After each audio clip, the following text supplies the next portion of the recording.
ഇന്ന് നമ്മൾ വളരെ ഈസിയും എന്നാൽ ഒരു വ്യത്യസ്തമായിട്ടുള്ള രസമാണ് ഉണ്ടാക്കുന്നത്. നമ്മളിപ്പോൾ അരയ്ക്കാനുള്ള ഇൻഗ്രീഡിയൻസ് ഡ്രൈ റോസ്റ്റ് ചെയ്യുകയാണ്. ആദ്യം ഞാനൊരു 1/4 ടീസ്പൂൺ ഫെനുഗ്രീക്ക് സീഡ്സ് ആഡ് ചെയ്തു, 1 ടീസ്പൂൺ പെപ്പർകോൺ, കാശ്മീരി ചില്ലിയാണ്, നിറത്തിന് വേണ്ടി ഞാനൊരു 3 ആഡ് ചെയ്തിട്ടുണ്ട്. നല്ലപോലെ ഡ്രൈ റോസ്റ്റ് ചെയ്ത് എടുക്കുക.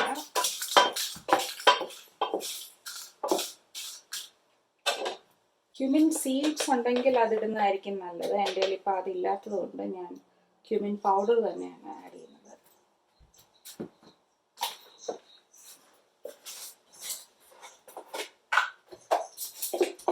അതുപോലെ തന്നെ കൊറിയാണ്ടർ സീഡ്സ് ഉള്ളവർ അത് യൂസ് ചെയ്യുക. ഞാനത് രണ്ടും ഇല്ലാത്തത് കൊണ്ട് പൊടി തന്നെ ആഡ് ചെയ്യുകയാണ്. ഇതിപ്പോൾ നല്ലതുപോലെ റോസ്റ്റ് ആയിട്ടുണ്ട്. ഇതിനെ ഇനി അരച്ചെടുക്കുകയാണ്. 4 വെളുത്തുള്ളിയും 4 കുഞ്ഞുള്ളിയും 1 മുളകും ഇച്ചിരി ചതച്ചെടുക്കുകയാണ്. 1 ടേബിൾ സ്പൂൺ കോക്കനട്ട് ഓയിൽ ചൂടാക്കുക. ആയി വരുമ്പോൾ കടുകും കുറച്ച് കറിവേപ്പിലയും 1 കാശ്മീരി ചില്ലി, 1 നുള്ള് കായം, ഇതിലോട്ട് 1 ടൊമാറ്റോ അരിഞ്ഞത് ചേർക്കുക. കുറച്ച് ആവശ്യത്തിന് ഉപ്പ്,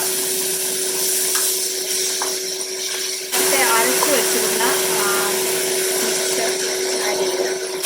ഇതിലോട്ട് നേരത്തെ നമ്മൾ പൊടിച്ച് വെച്ചിരുന്ന മസാല ചേർക്കുക.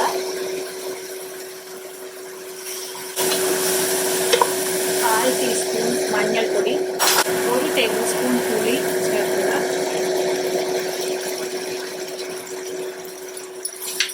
ഇതൊന്ന് വെന്ത് വരുമ്പോൾ നമ്മൾ 3 കപ്പ് തിൻ കോക്കനട്ട് മിൽക്കാണ് ആഡ് ചെയ്യേണ്ടത്. ശ്രദ്ധിക്കുക, തിൻ കോക്കനട്ട് മിൽക്കാണ് ആഡ് ചെയ്യുന്നത്.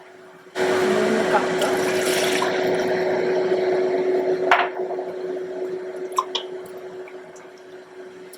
ഇതൊരു ചെറിയ തീയിൽ വെച്ച് ജസ്റ്റ് ബോയിൽ ആവുമ്പോൾ ഓഫ് ചെയ്യാവുന്നതാണ്.